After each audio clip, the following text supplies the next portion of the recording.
Is that on? Does that sound good? Well, let's pray.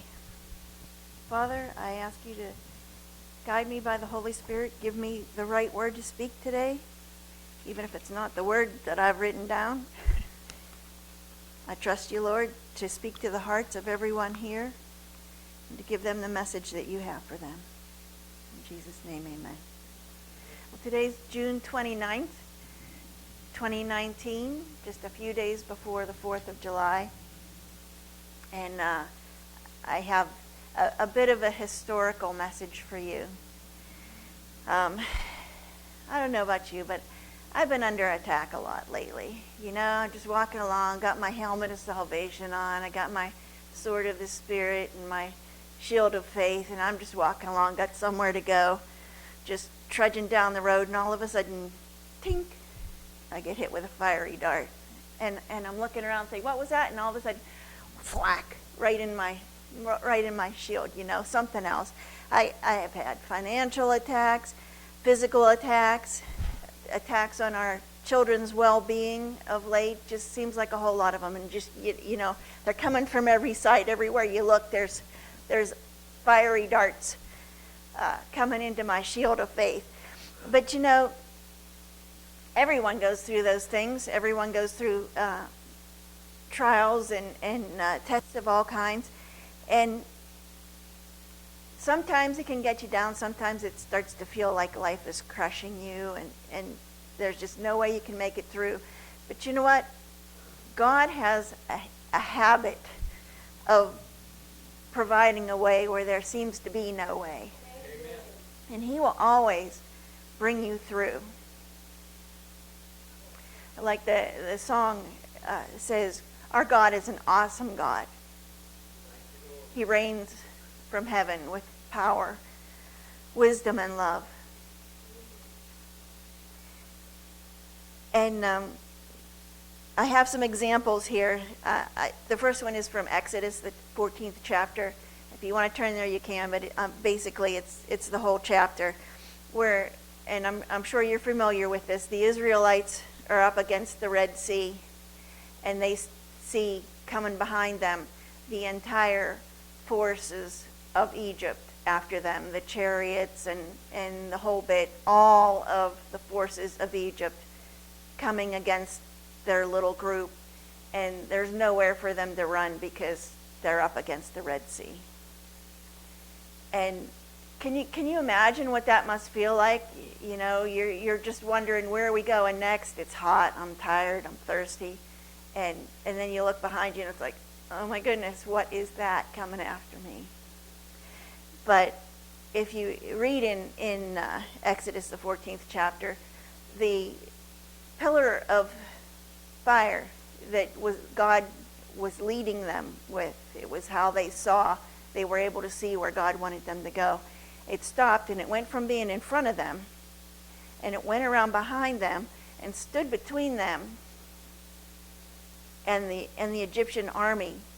And God told Moses to open the sea with his staff, and through the whole night, there are winds blowing and drying the path.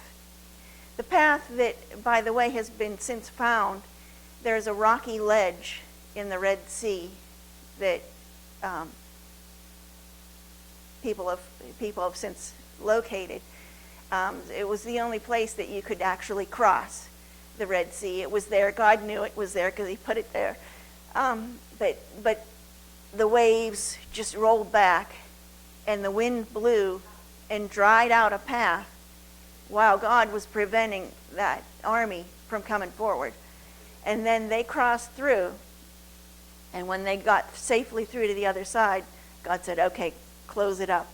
And Moses closed it up, and the entire army drowned and died before them. Is that cool or what? That's God showing up for you, you know? Here's a New Testament example, Paul and Silas. Paul and Silas were beaten and thrown in prison. Not only were they thrown in prison in their beaten condition, but they were also put in stocks because the jailer was threatened that he better not let those guys escape. So they're sitting there at midnight in stocks, in pain, singing songs of worship to God. And God sent an earthquake that opened the doors of the jail, and all of the prisoners' shackles fell open. Now, he also told them not to leave, and they got the jailer and his entire family saved through that. But can you imagine that? God sent an earthquake to rescue Paul and Silas. Is that the awesome power of God on display? Esther, the entire book of Esther is talking about how God used Esther and placed her as a queen in this foreign land to save the entire Jewish population. Haman had made a deal with the king that he was going to get to wipe out all the Jews. And here's something that you might not necessarily remember from having read the story so many times, but when Esther decided that she needed to address the king about it, she asked the entire Jewish nation within the country to fast and pray for her for 3 days.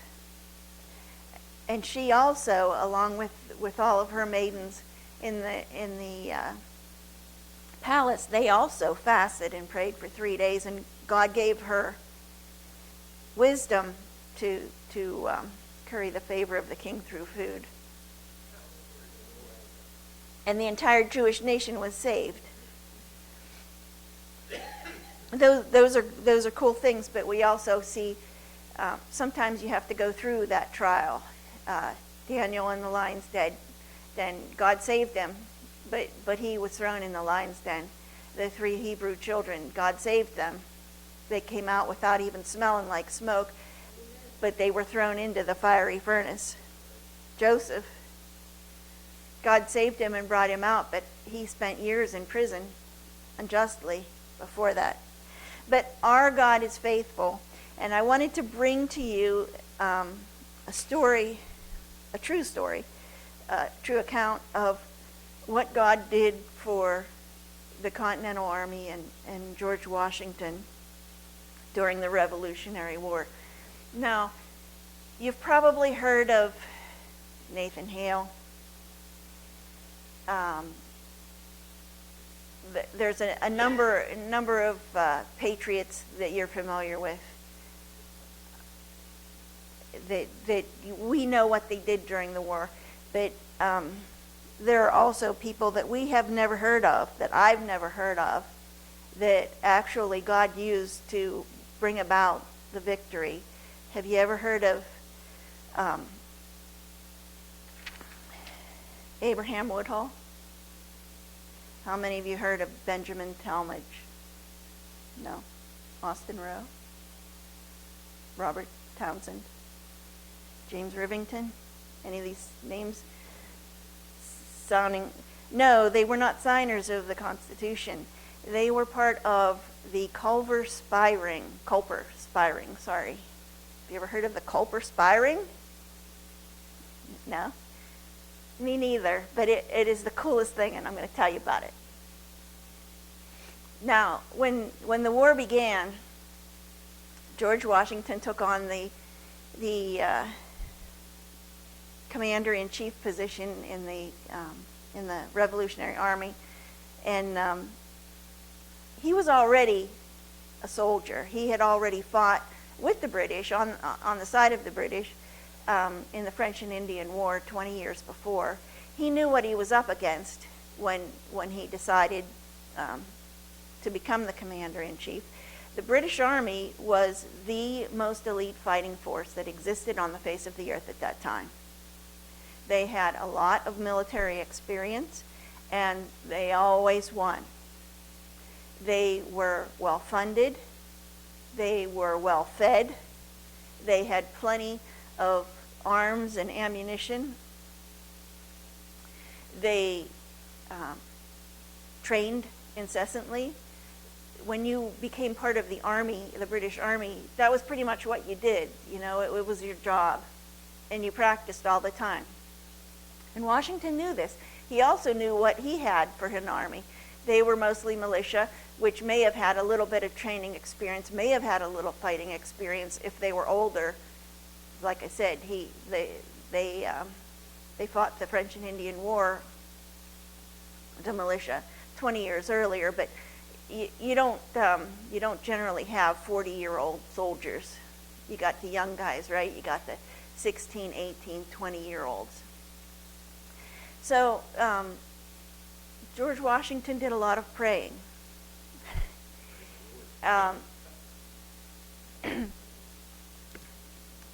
When the first battle was fought,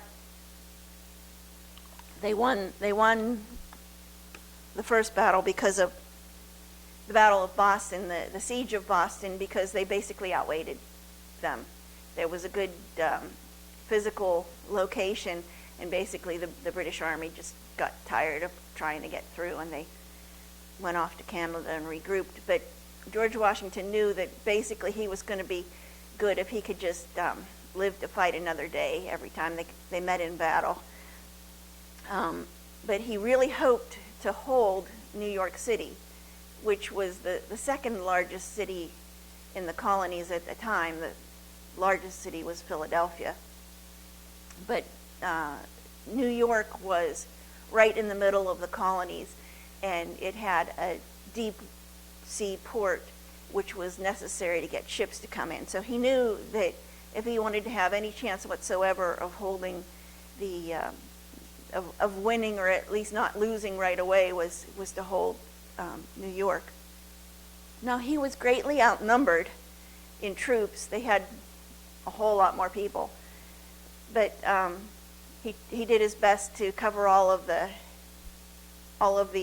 possible places of entry and make sure that everybody that they were all covered as well as could be.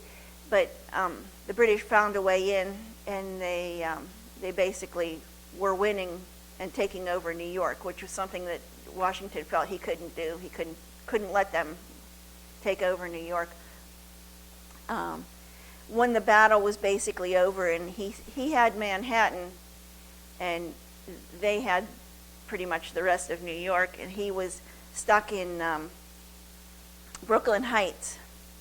And he had two choices. He basically had to get away, or the war was over at that point. They were that close to losing the war. If he was captured and his troops were captured in Brooklyn Heights, that was the end. And he knew if he went by land, he was going to run directly into where the British troops were camped out. So they had to cross over the port to the other side, where onto Manhattan. He stood and just, they basically were facing each other off for 2 days while he prayed. He prayed for 2 days for God to show him what to do. And on the night of the second day, he decided that they had to cross over the harbor, even though he knew that the British were patrolling the harbor and they were looking for them to try and cross. But they ferried soldiers and horses and cannons and everything, all of their supplies over across the harbor, in spite of all of the British patrols, from the time it got dark until the next morning. But on the next morning, Washington was still in Brooklyn Heights, and they still had a large number of troops and provisions to get across. But God provided a fog that lasted until they transferred all of the troops over. It lasted well into the day, and it was only after Washington, who was the last person to get in a boat to cross over, he stayed until the end. He wasn't the first one over and just hoping that the rest of the troops would come. He stayed and was in the last boat across. And after they got away and were safe, then the fog lifted. And I'm sure you've heard that story before, but at that point, Washington knew what he needed to do to win. He needed to pray and listen to what God told him to do.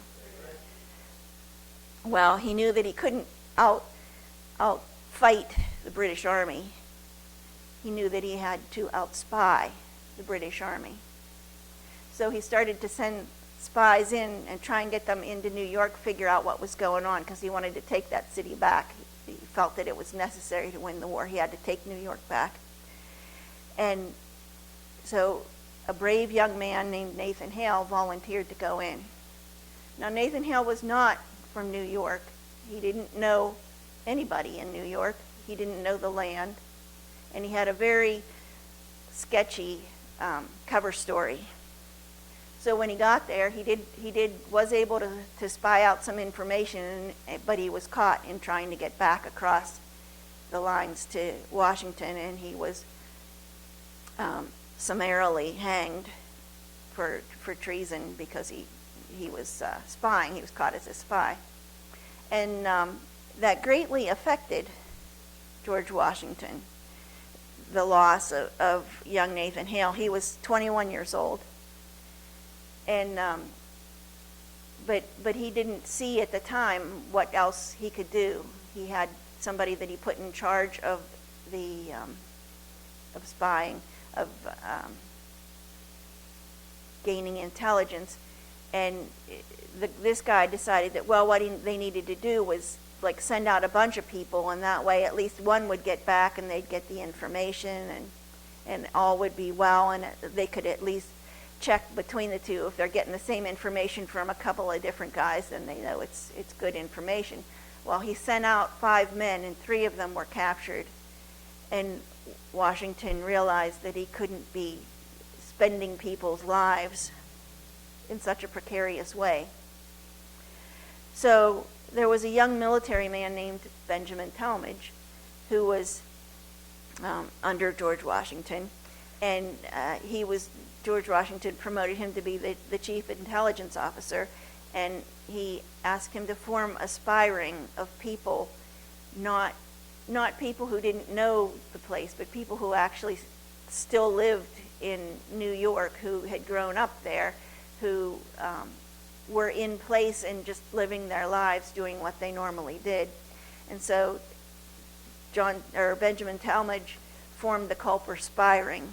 He went to Abraham Woodhull.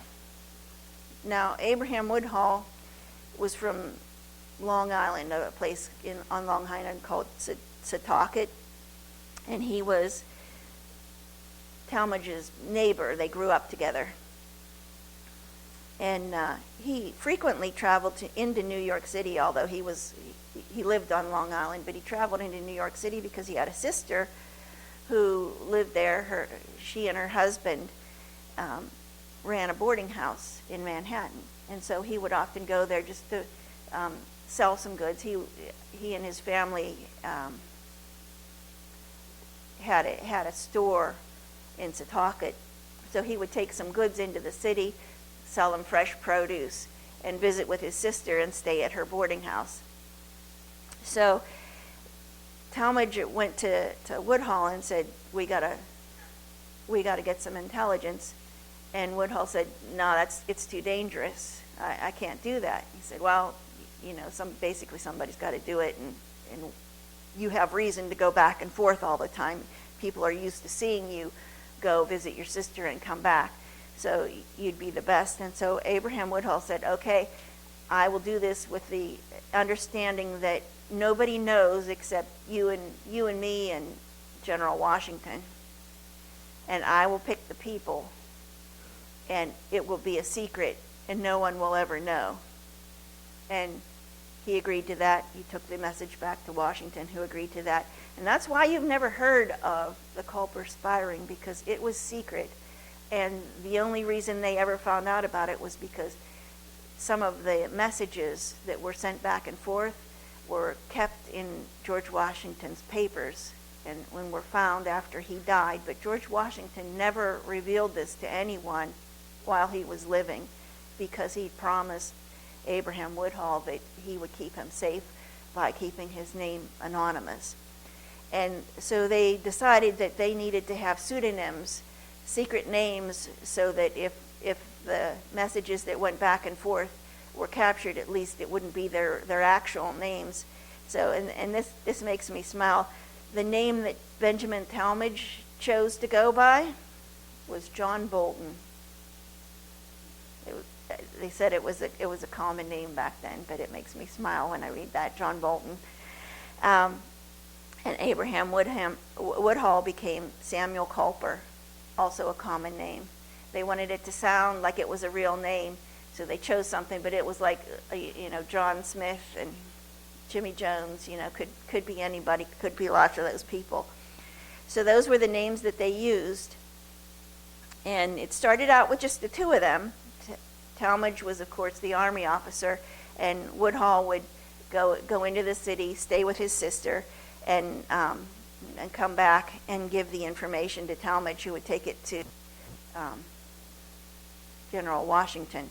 And they started out, like I said, just writing down what the information was, using the two pseudonyms, John Bolton and Samuel Culper.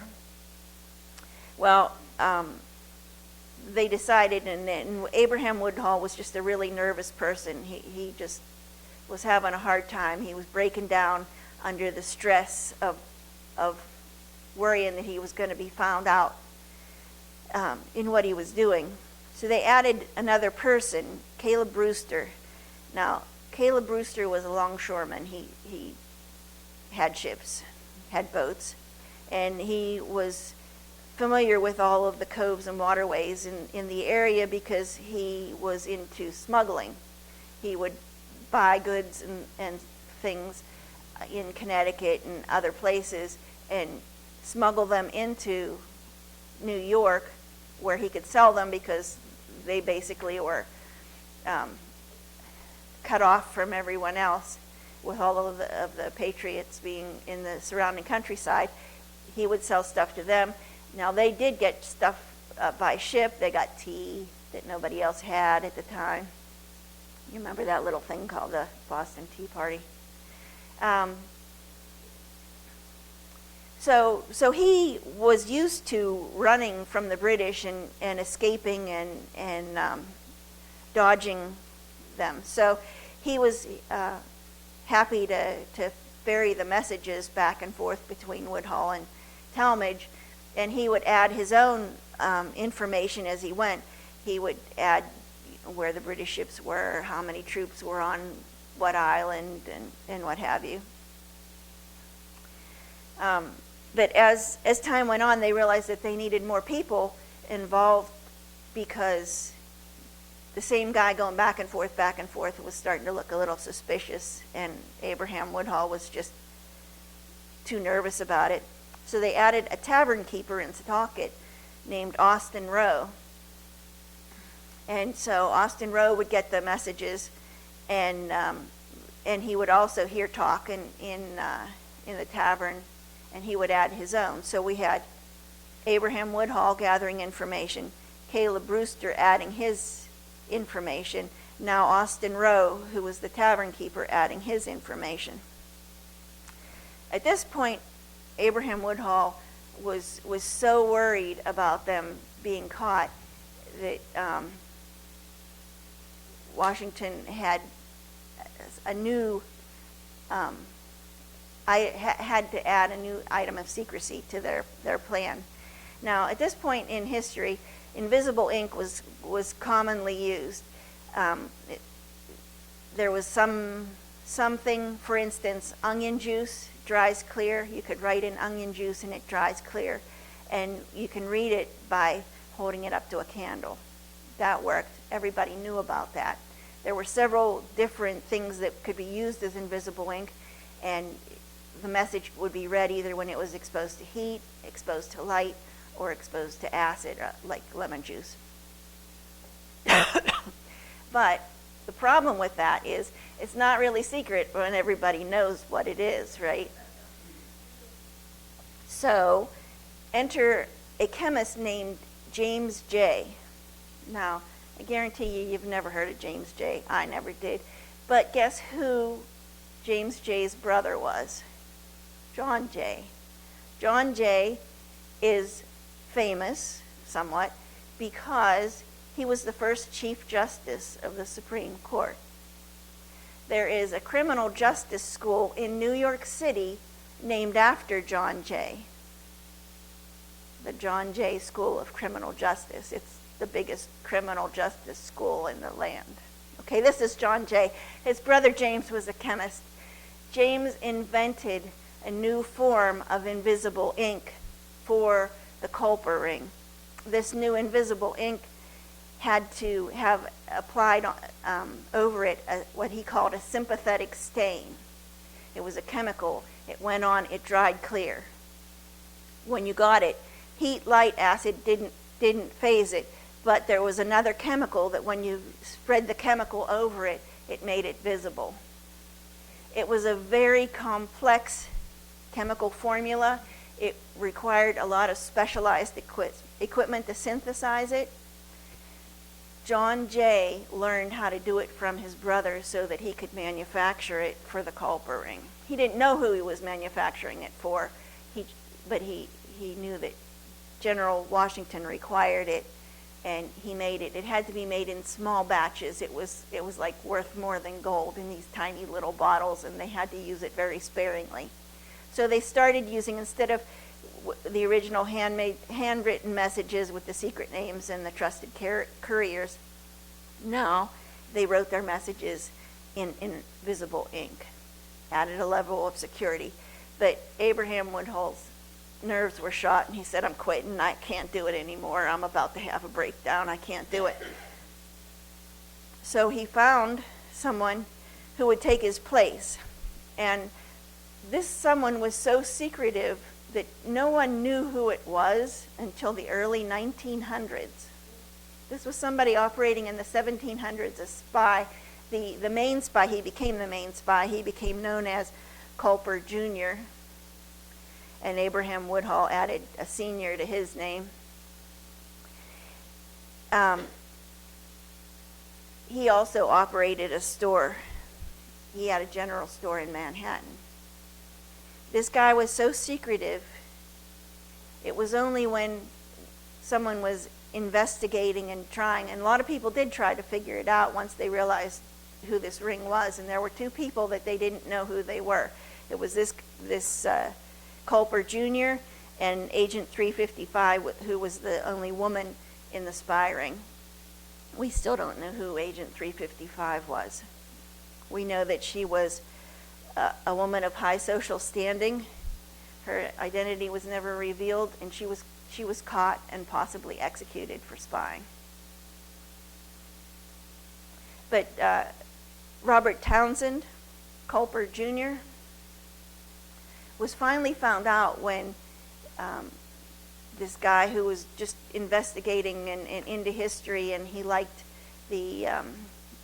looking at old papers, and someone said, hey, we found these papers from the Townsend family. It's an old family in Long Island, and we would like to know if you'd like to look at them. And he started reading the papers. They were just ledgers of stuff he had bought and sold. But he recognized the writing because he had a funny way of putting a hook on his G's.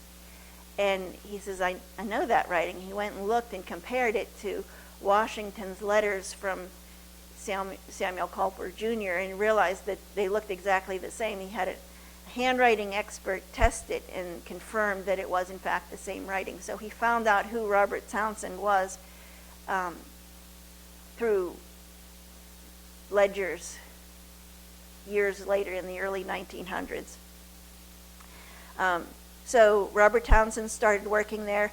He had a general store right in Manhattan, so he was right in the thick of things and knew a lot of things just from troops coming in and going out and buying stuff.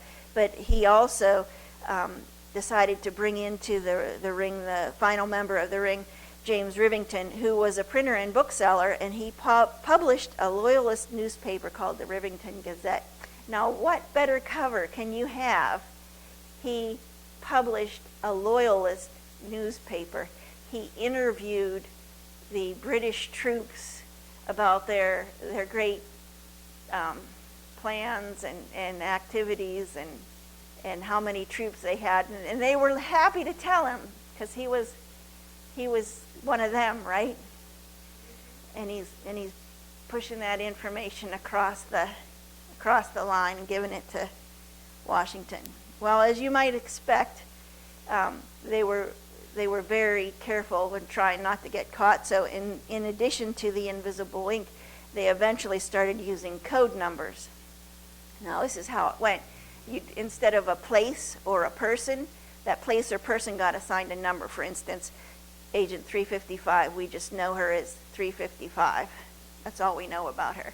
There's a whole list of places and words that you don't really want to show up as words like troops and movement and plans.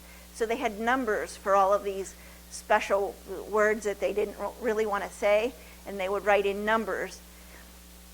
And eventually, it got to the point where they needed so much secrecy that instead of just writing these messages on sheets of paper in the number code in the invisible ink, they started writing them in books, because if papers were being carried and someone got stopped, it was suspicious, and they might execute you on suspicion of being a spy, whether they found your message or not. At one point, they were just carrying bulk packages of sheets of paper, and like they had a certain number that sheet of paper would be where the message was. But then they started carrying books, and they would write between the lines of books in the invisible ink using the numeric code. That's how advanced it got and developed.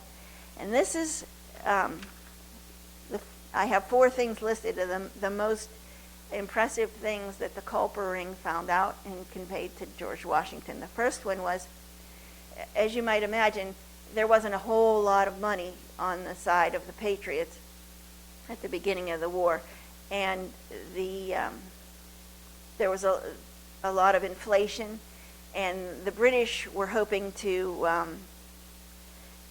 take them out monetarily by counterfeiting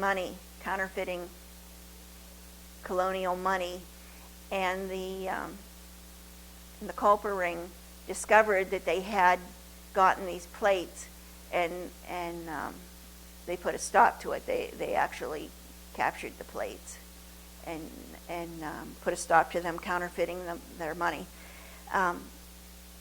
When eventually the French joined the war, and everyone in the colonies knew that the French were coming, they didn't know exactly when, and they didn't know where they were going to land.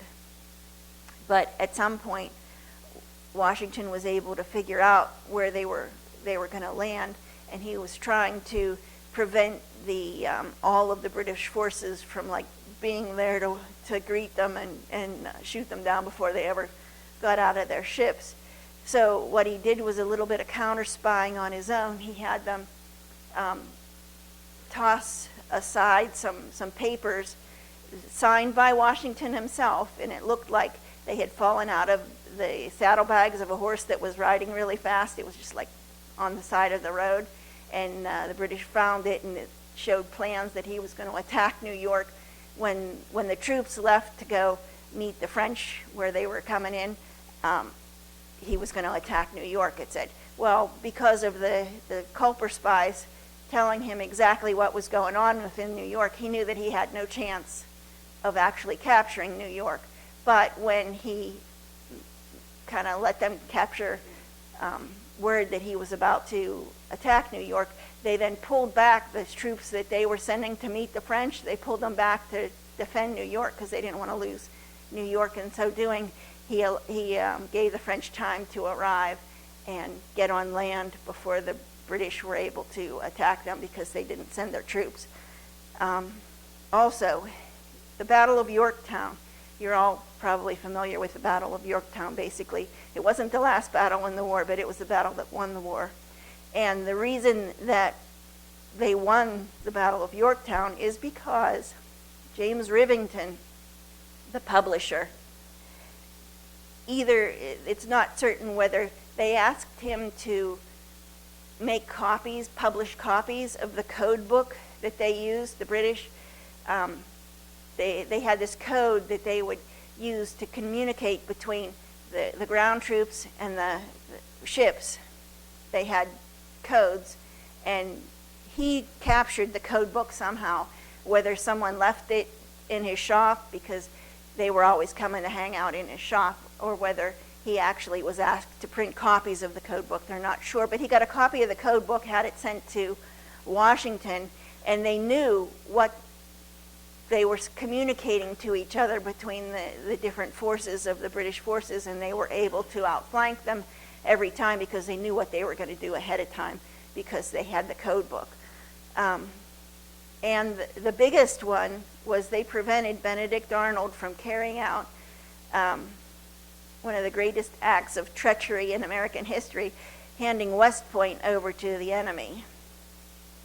I'm sure you've heard of West Point. It still exists in New York. Benedict Arnold was in charge of West Point, and his plan was he thought he'd been passed over for he should have been doing better as far as where he was in the army, and he decided that, well, they weren't going to win. He was going to join the side that was going to win, so he started talking to the British to defect. And in so doing, he was going to turn over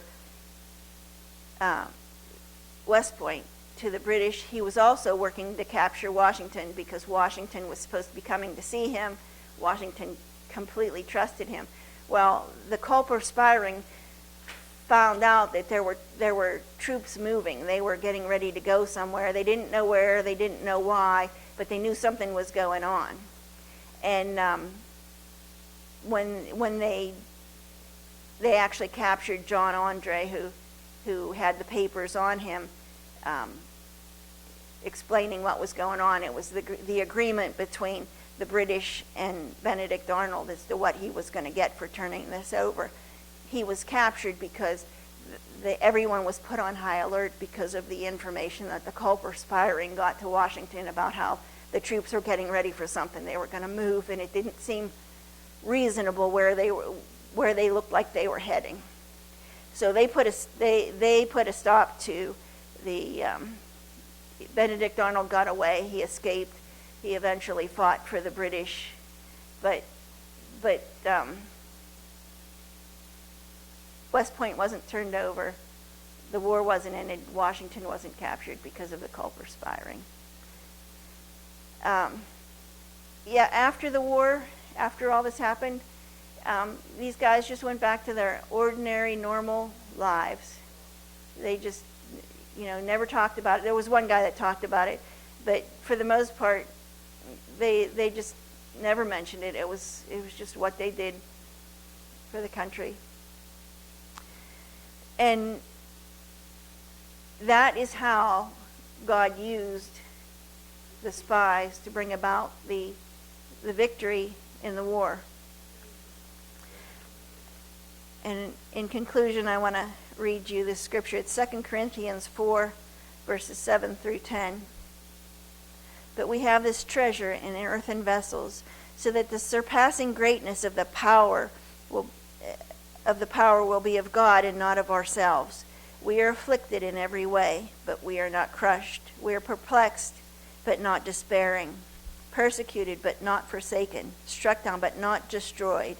Always carrying about the body of the dying of Jesus, so that the life of Jesus might also be manifested in our body. So whatever it is that is coming against you, know this: God's got a way out. It might be spectacular with earthquakes and pillars of fire and secret messages and invisible ink, or it might just be that the lions' mouths are shut. But whatever comes against you, God is going to bring you through it. and we will be victorious.